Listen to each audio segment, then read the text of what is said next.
بسم اللہ الرحمن الرحیم رب اشرح لی صدری ویسر لی امری واحلل عقدۃ من لسانی یفقہوا قولی۔ محترم سامعین، ناظرین و ویورز، السلام علیکم ورحمۃ اللہ وبرکاتہ۔ اللہ تعالیٰ آپ کو، آپ کے اہل خانہ کو ہمیشہ اپنے حفظ و امان میں رکھے، آمین۔ راہ ہدایت و نجات کے سلسلے کا ولاگ القرآن و حدیث پیش کر رہا ہوں۔ یہ روحانی اور قرآنی ولاگ جو سراسر باعث خیر، باعث برکت اور باعث ثواب، نور ہدایت اپنے یوٹیوب چینل بشیر رشیدی سے تقریباً روزانہ پیش کرتا ہوں۔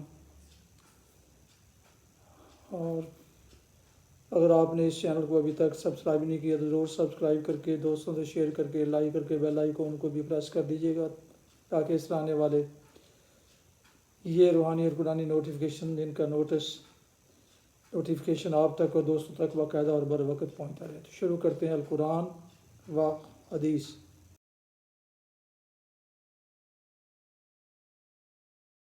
اعوذ باللہ من الشیطان الرجیم، بسم اللہ الرحمن الرحیم۔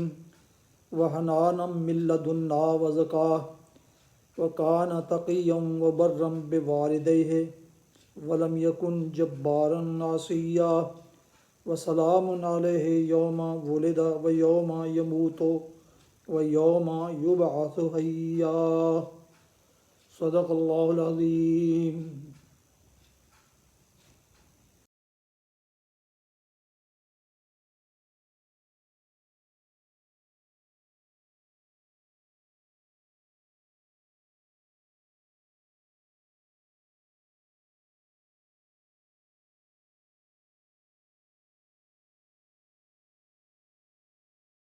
سورہ مریم کی آیات مبارکہ 13 تا 15 کی تلاوت کی گئی، اس کا ترجمہ پیش کرتا ہوں۔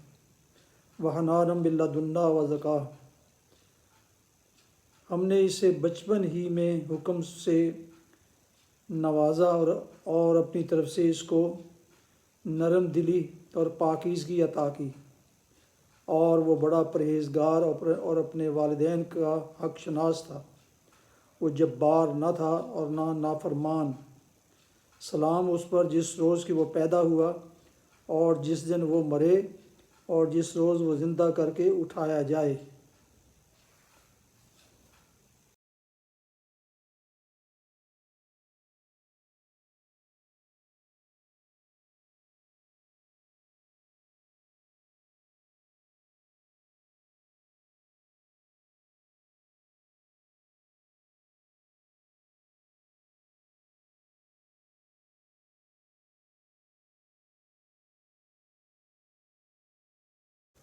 ہم نے اسے بچپن ہی میں حکم سے نوازا۔ حکم یعنی قوت فیصلہ، قوت اجتہاد، تفقہ فی الدین، معاملات میں صحیح رائے قائم کرنے کی صلاحیت اور اللہ کی طرف سے معاملات میں فیصلہ دینے کا اختیار، اور اپنی طرف سے اس کو نرم دلی اور پاکیزگی عطا کی۔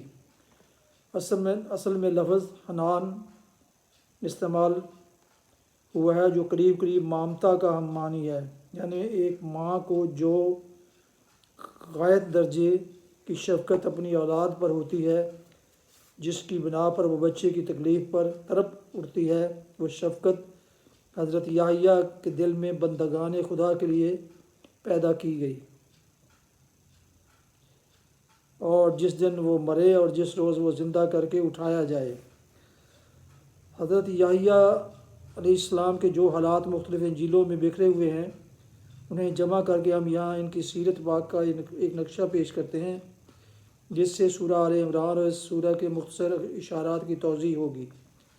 لوکا کے بیان کے مطابق حضرت یحییٰ علیہ السلام حضرت عیسیٰ علیہ السلام سے 6 مہینے بڑے تھے۔ ان کی والدہ اور حضرت عیسیٰ علیہ السلام کی والدہ آپس میں قریبی رشتہ دار تھیں۔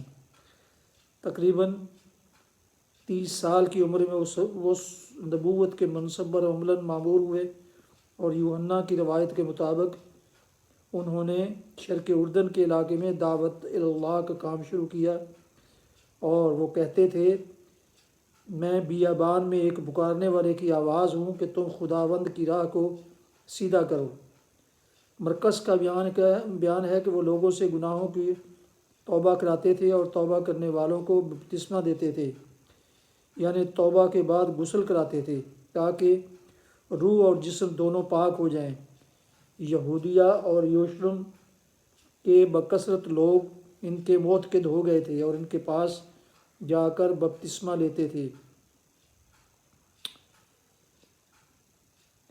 اسی بنا پر ان کا نام یوحنا بپتسمہ دینے والا، جان دی بیپٹسٹ، مشہور ہو گیا تھا۔ عام طور پر بنی اسرائیل ان کی نبوت تسلیم کر چکے تھے۔ مسیح علیہ السلام کا قول تھا کہ جو عورتوں سے پیدا ہوئے ہیں ان میں یوحنا بپتسمہ دینے والے سے بڑا کوئی نہیں ہوا۔ وہ اونٹ کے بالوں کی پوشاک پہنے اور چمڑے کا پٹکا کمر سے باندھے رہتے تھے، اور ان کی خوراک ٹڈیاں اور جنگلی شہد تھا۔ اس فقیرانہ زندگی کے ساتھ وہ منادی کرتے پھرتے تھے کہ توبہ کرو کیونکہ آسمان کی بادشاہی قریب آ گئی ہے، یعنی مسیح علیہ السلام کی دعوت نبوت کا آغاز ہونے والا ہے۔ اسی بنا پر ان کو عموماً حضرت مسیح کا ارحاس کہا جاتا ہے، اور یہی بات ان کے متعلق قرآن میں کہی گئی ہے کہ مصدقاً بکلمات من اللہ۔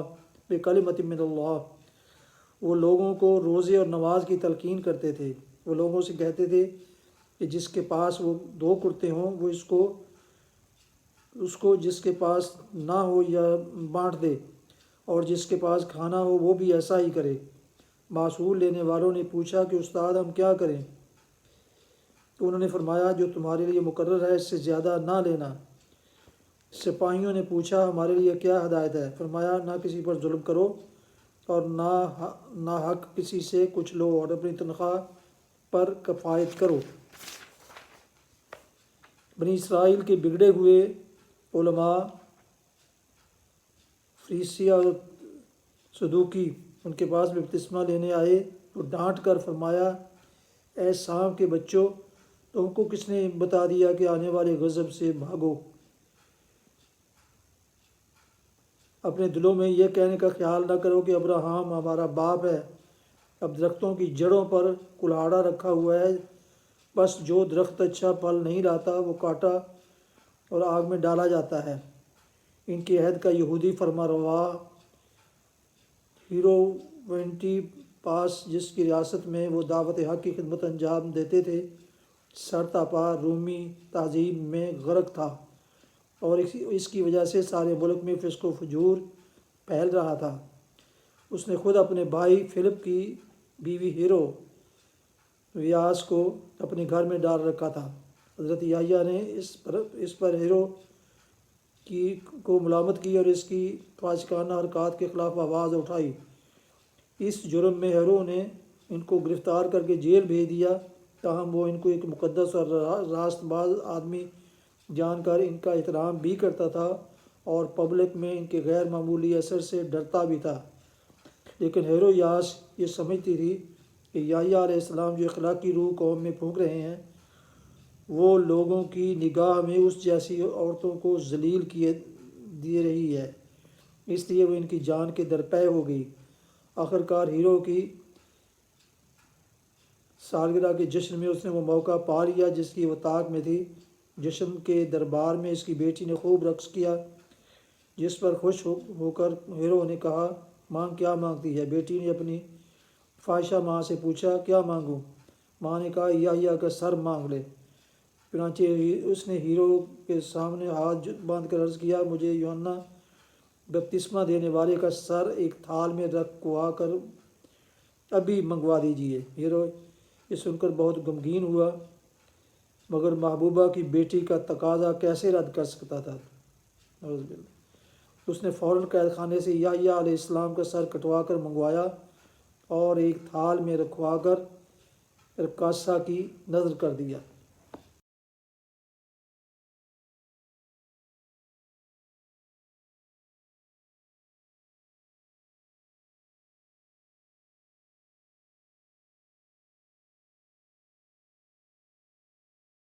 حدیث مبارکہ حضرت نعمان بن بشیر رضی اللہ عنہما سے روایت ہے، رسول اللہ صلی اللہ علیہ وسلم نے فرمایا مومنوں کی مثال آپس میں ایک دوسرے کے ساتھ محبت کرنے میں اور ایک دوسرے کے ساتھ رحم کرنے میں اور ایک دوسرے کے ساتھ شفقت و نرمی کرنے میں جسم کی طرح ہے۔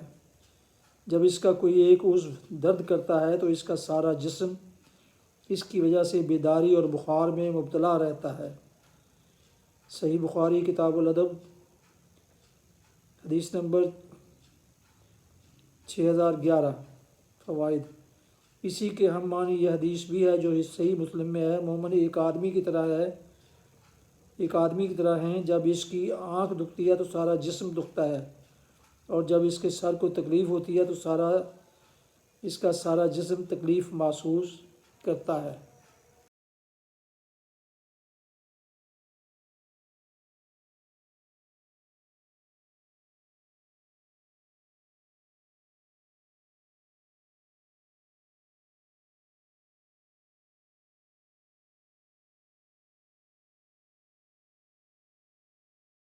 محترم سامعین، ناظرین و ویورز، آپ ابھی سن رہے تھے اور دیکھ رہے تھے راہ ہدایت و نجات کے سلسلے کا ولاگ القرآن و حدیث، جس میں سورہ مریم کی آیات مبارکہ 13 تا 15 کی تلاوت، ترجمہ اور تفسیر بیان کی گئی، اور ایک حدیث مبارکہ بھی پیش کی گئی۔ اور یہ روحانی اور قرآنی سلسلے کا ولاگ جو سراسر باعث خیر، باعث برکت اور باعث ثواب ہے، میں نے اسے اپنے یوٹیوب چینل بشیر رشیدی سے پیش کیا۔ دوبارہ درخواست ہے کہ اگر آپ نے اسے ابھی تک سبسکرائب نہیں کیا تو ضرور سبسکرائب کیجیے گا۔ اللہ تعالیٰ آپ کا حامی و ناصر ہو، اللہ تعالیٰ آپ کو، آپ کے اہل خانہ کو ہمیشہ اپنی حفظ و امان میں رکھے، آمین۔ اپنا بہت بہت خیال رکھیے گا، اپنی دعاؤں میں پاک وطن، والدین، آباء و اجداد، دوست و احباب کے علاوہ اس ناشیز کو بھی شامل فرمائیں تو انتہائی شکر گزار ہوں گا۔ یہ ولاگ ختم کرتا ہوں اس دعا کے ساتھ کہ آپ اور آپ کے بچے، اہل خانہ جہاں بھی رہیں خوش رہیں، آباد رہیں، شاد باد رہیں، آمین۔ السلام علیکم ورحمۃ اللہ وبرکاتہ۔ پاکستان زندہ باد۔ اللہ حافظ۔